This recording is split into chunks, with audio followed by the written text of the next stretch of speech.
The Nile is not just a river in Egypt. This is a common English expression referring to the Nile River, or Nahr al-Nil, one of the most important and well-known rivers in the world. Where does this name come from?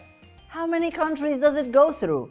And what's its history? These are all the things that I'd love to talk to you today in this new installment of Speak Real Arabic. عاملين ايه يا أصحابي? This is how you say, how are you doing, friends, in the Egyptian dialect. Yeah, that's right. I can speak the Egyptian dialect too. I have actually lived in Egypt for a while, and during my time in Cairo, I was mesmerized by the Nile River. But before I get into all things Nile, Hala would kill me if I don't remind you to check out her amazing 0 to 15 Arabic course, you guys. You're basically guaranteed that you'll be able to speak for at least 15 minutes and in the Syrian dialect, no less. Check it out, I'll leave you a link in the description. Alrighty, now let's jump into the Nile. Figuratively, of course. As you know, the Nile is the longest river in the world, أطول نهر بالعالم, at 6,650 kilometers.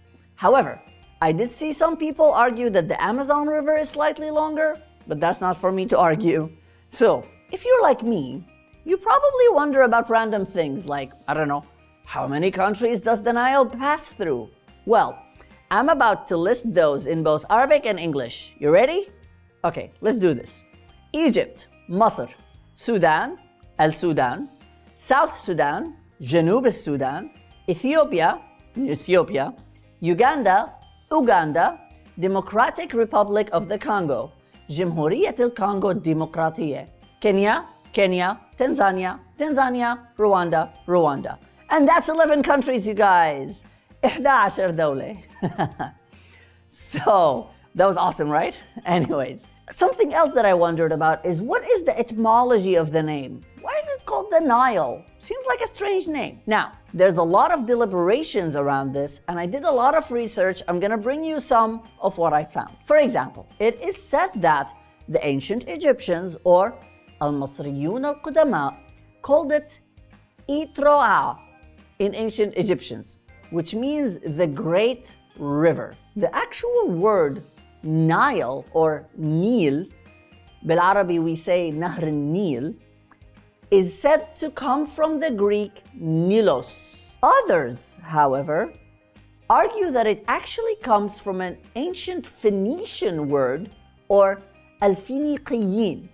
You know, the ancient Phoenicians lived in that area at some times, and it's said to be derived from the word Nahl. Nahl in Phoenician means river. That's one theory.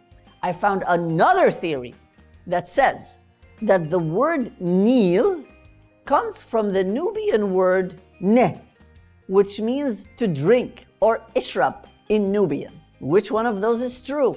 I honestly cannot tell you. How would I know? But I love that this river has so much impact on so many cultures that there is so much mystery around the name and so many different legends that tells us it's like this or like that or so on. Now, how about we talk about some history, huh? Did you know, for example, that the ancient pharaohs, الفراعنة القديمة, viewed the Nile as a holy source of life, or مصدر مقدس للحياة. They even named a god in its honor, which is the god of good and happiness, named Happy. They also believe that when the Nile overflows, it's because of the goddess Isis had filled the blue Nile with her tears because she was sad over losing her husband, Osiris. When it comes to more recent history though, Herodotus, the Greek historian, wrote that Egypt was the gift of the Nile, and it played a crucial role in the development of Egyptian civilization. For example, to this day, if you look at a map of Egypt is like a vertical country, you will see that most of the Egyptian cities are right on the Nile. I actually remember back when I was in Cairo, one of my favorite things was to walk along the Nile and see the lights reflecting off of it at night. It was just so beautiful and peaceful, and looking at something that has existed for so long was so trippy. Seriously, do yourself a favor, visit Cairo, have a cup of tea on the banks of the Nile. You will not regret it. So, this is it for today, you guys. I just wanted to share a little bit with you about this breathtaking river that has been given life to civilizations for over 5,000 years. 5,000 سنة. Isn't that just insane to think about? Anyways, thank you so much for watching. This has been a blast for me to learn all of those things about the Nile that I myself find super amazing. So, go ahead. Come on, hit that like button. What are you waiting for? And subscribe so we can make more content for you. And as always, you know what to do. There's the comments. Let me know what you want me to talk about. Much love from me, Ozzy, and I'll see you all next time at Speak Real Arabic. Take care, everyone.